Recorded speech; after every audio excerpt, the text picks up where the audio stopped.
Welcome back to Boomers and Beyond. This is a podcast where we talk about the stuff that actually matters in this season of life. And I'm so glad that you're here today.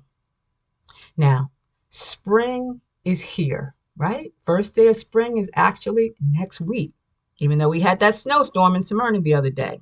But the day before, we had the windows open, the birds were back. And if you're anything like me, you've walked past a closet.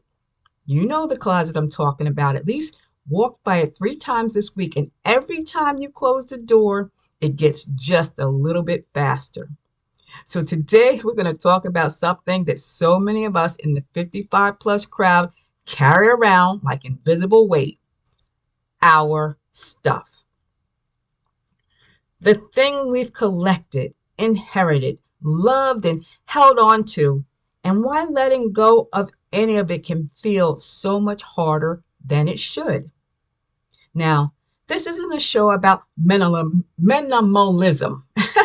I'm not here to tell you to live with 10 possessions and a meditation cushion. This is about something much more personal, about figuring out what you're really holding on to and whether it's serving you or just taking up space, physical and emotional space. So grab your coffee, your tea, or whatever you're comfortable with, and let's dig in. Let's start with the emotional weight of things. Why it's so much harder for us. I think it's really important that first of all, if decluttering feels hard for you, it's not a character flaw. It's not laziness. It's deeply human. And here's the thing. For those of us in our 50s, 60s, and 70s, and even beyond, our relationship with our belongings is layered in ways that younger generations don't fully understand, at least not yet. Let's think about this. Our stuff isn't just stuff.